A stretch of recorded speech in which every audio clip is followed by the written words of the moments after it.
1960년대 미국 가요계에 강력한 여풍이 불었다. 3인조 흑인 여성그룹 슈프림즈.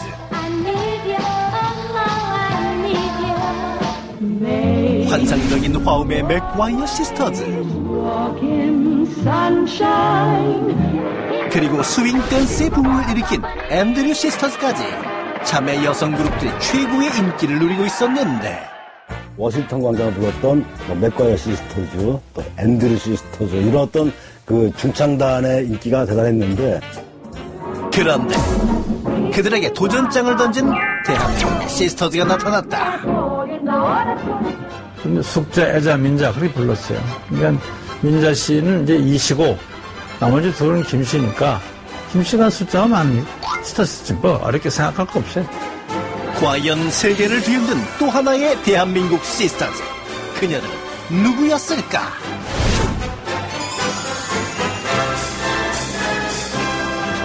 (1960년대) 미국 최고의 TV 프로그램이었던 설리반 쇼.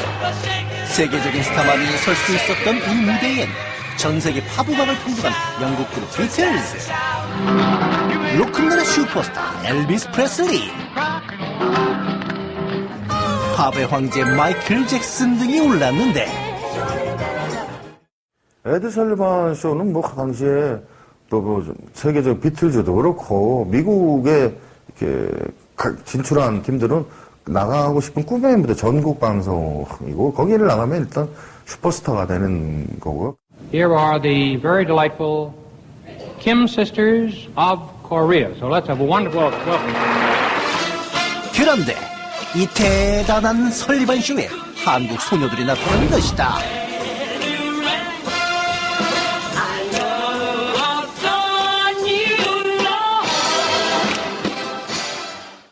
에드 설리반 쇼 나올 때 아마 다들 놀랐을 거예요. 저 뭐냐? 한국 사람이다. 다들 놀랐을 거예요. 한국말로 안녕하세요 뭐 그랬던 걸로 기억하는데, 제가 안녕하세요 그러고 막 그랬어요. 그녀들은 바로 한국 최초 공식 여성 그룹 가수 김 시스터즈.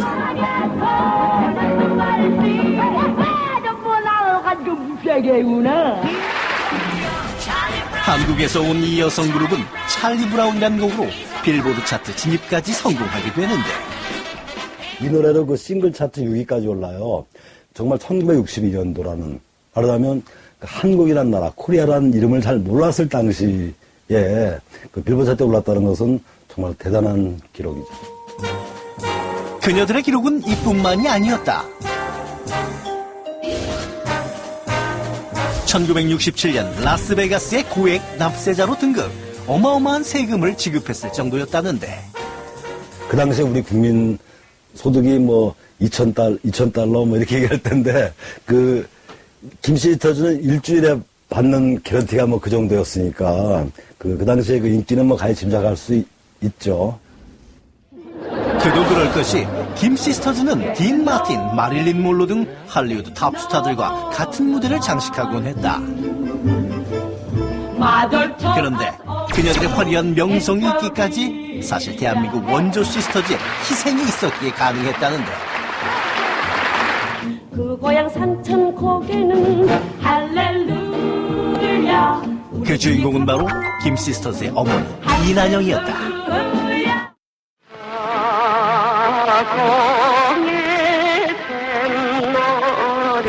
1940년대 최고의 인기를 견인했던 목포의 눈물의 여가수 이난영.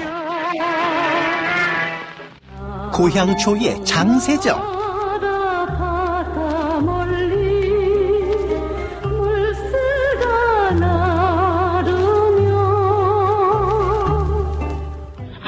그리고 오빠는 풍각쟁이야 코믹송으로 인기를 끌었던 박향림 등 당대 최고 인기 여가수들이 모여 대한민국 최초의 걸그룹 조선아 극단 저고리 시스터즈가 결성되었던 것이다. 김 시스터즈는 흔히들 우리나라 최초의 보컬 그룹이라고 그러는데, 그룹 사운드라는데, 아니고 최초는 저고리 시스터즈라고 있었어요. 그 당시 최고 가수들이죠. 이난영 씨, 장세영 씨, 또 이화자 씨, 이준희, 서봉희, 또 박향림, 뭐 이런 가수들이 이제 전국 수녀 공연을 다닐 때 각자 솔로로도 자기 노래를 부르면서 활동을 하지만 때에 따라서는 뭐 민요를 합창한다든지 아니면 만담이나 꽁트를 한다든지 이랬을 때 그 3명, 4명의 어떤 이 멤버가 필요하죠. 그때 이제 이들이 그 저고리 시스터즈란 이름으로 나와서 민요도 부르고 또 그 꽁트도 하고 그랬고요. 당시 인기 여가수를 한꺼번에 본다는 것 자체가 획기적이었기에 그녀들이 떴다 하면 이슈였는데, 그런데 그녀들의 인기가 고공행진할 때쯤 결정적 사건이 일어나고 만다. 바로 6.25 한국전쟁이 터지고 만 것. 그리하여 이난영은 또 다른 시스터즈를 준비하기 시작했는데, 멤버는 바로 자신과 천재 작곡가 김혜송 사이에 낳은 딸들. 그녀는 먼저 딸들에게 영어 노래를 가르치기 시작했다. 악보가 제대로 없었어요.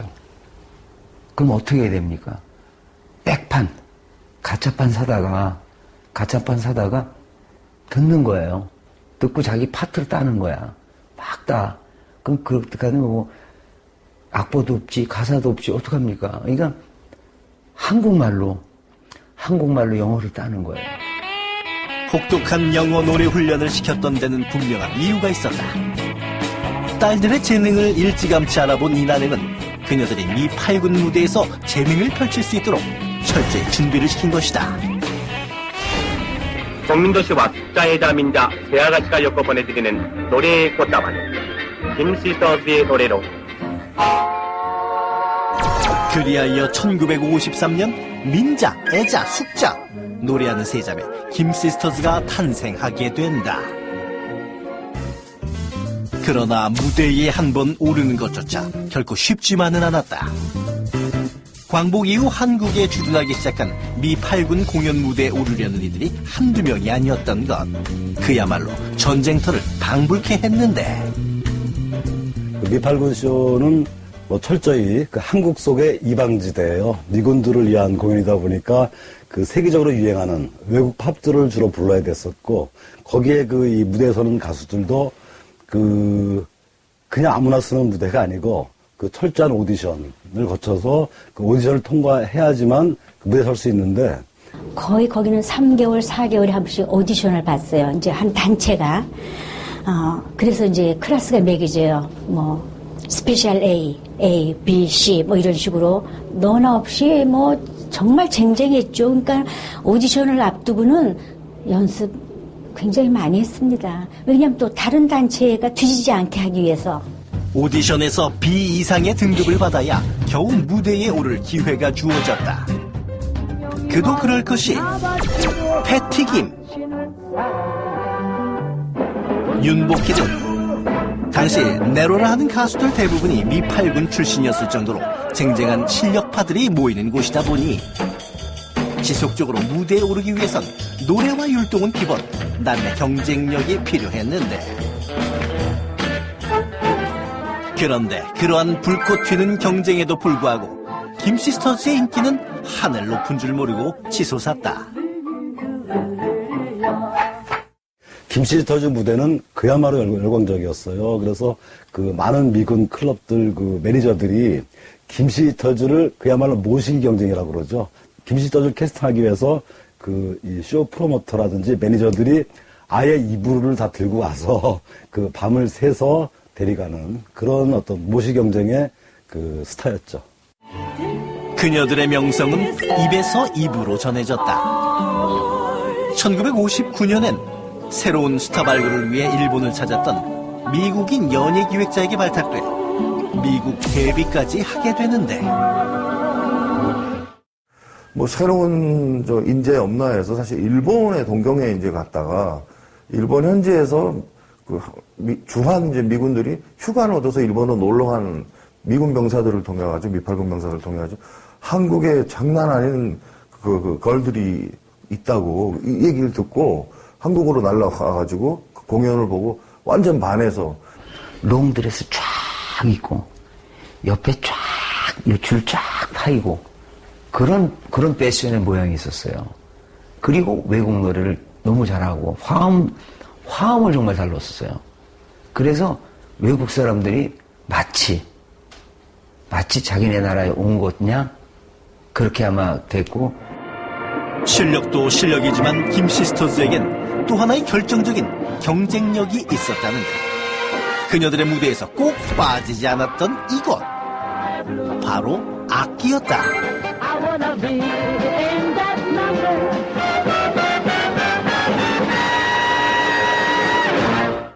김시스터즈는 뭔가 차별화를 주기 위해서 노래만 하는 게 아니고 악기 한 10여 가지 악기를 자유자재로 연주하면서 공연을 했단 말이에요.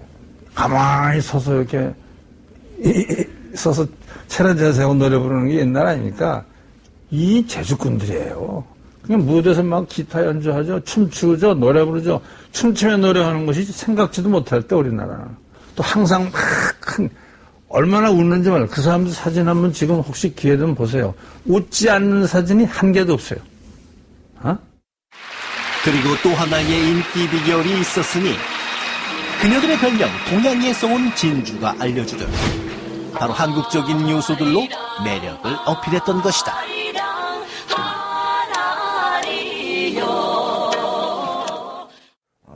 김시스터즈가 좀 동양에서 그것도 잘 모르는 미제나라 한국에서 온 소녀도 3명이 뭐 뮤지션으로서 탁월했고 아름답고 춤도 잘 추고 이제 연주도 잘하고 그러니까요. 이낙연 여사가 그런 걸 굉장히 강조했거든요. 외국에 많이 알려지려면 똑같은 거 해서는 안 된다. 한국적인 거에다가 좀 만들어서 그걸 어차피 넌 한국 사람들 아니냐.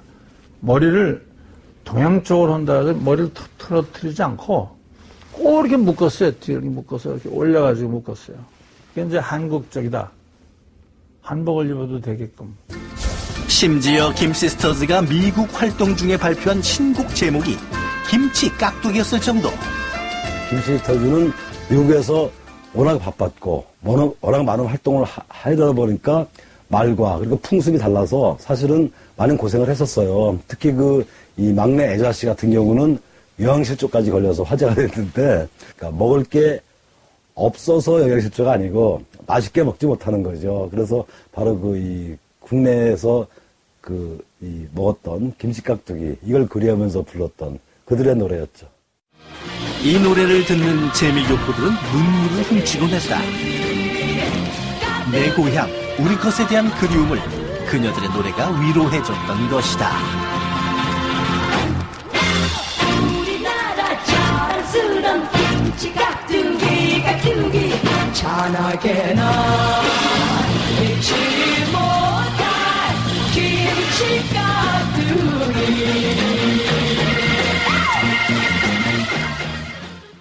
꼭 한복을 입고 나와서 검은 고를 들고 아리랑도 부르기도 하고, 사실 노래 가지고 있는 힘이라는 거 있죠.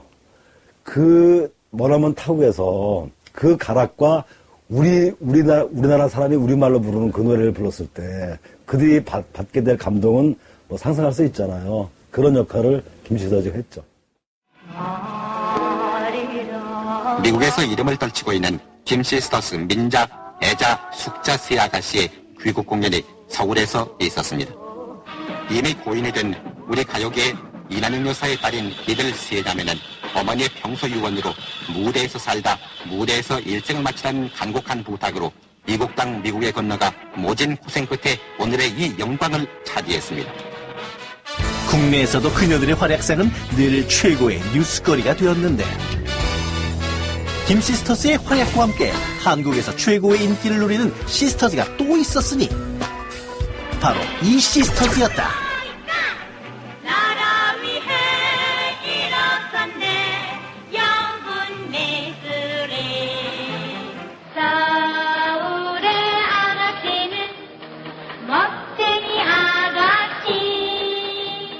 서울의 아가씨는 맘 잡고 슬기로워. 사실은 김씨인데 김시스터즈를 하고 싶었지만 이미 김시스터즈가 국제적인 명성을 높이고 있었기 때문에 나중에 영입한 리드 보컬인 이청야 씨 이름으로 이시스터즈라 그런 또 사연이 있죠. 국민가요 울릉도 트위스트도 바로 그녀들의고. 울렁울렁대는 가슴 안고 연락선을 타고 가면 울릉도라. 국내에서 이 시스터즈의 인기는 김 시스터즈보다 더 대단했다. 아름다운 울릉도. 우리 세 사람이 뭐 탁 미니스커트 드레스 입고 무대에 나가면 막 환호성이 대단하죠. 예. 그리고 대학 가요 축제라든지 군 부대 위문 공연 가면 남자들이 다 꺽꺽 넘어가요, 그냥. 응? 이 시스터즈의 성공에 힘입어 1960년대 후반엔 방송사들의 개국과 함께 시스터즈들이 쏟아지기 시작한다. 노래가 히트가 됐어요. 시스터를 또 만드는 거야, 다른 데서. 유행이잖아요. 또 만드는 거예요. 그래서 그 시스터가 그렇게 유행을 따라서 가다 보면 한 세대에 시스터가 이렇게 왁 하고 생기는 거죠. 60년대에 어떤 영상 시대가 되면서 김시스터즈라든가 이런 걸그룹들 화려하지 않습니까, 보면. 그리고 뭔가 볼거리가 되고, 그래서 60년대에는 김시스터즈뿐만 아니라 이시스터즈, 나중에 정점을 또 이런 게, 펄시스터즈도 있잖아요. 그래서 60년대에 굉장히 많은 걸그룹들이 양산됐었고. 걸그룹 사상 최초 가수왕 펄시스터즈.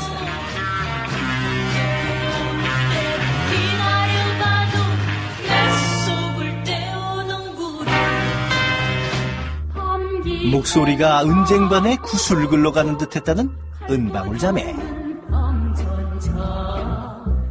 최초의 쌍둥이 듀오 바니걸스. 인순이가 멤버였던 희자매. 그리고 방실이가 활동했던 서울 시스터즈 등 당시 여성 그룹 가수들이 승승장구하며 한국 가요계는 르네상스를 맞았다.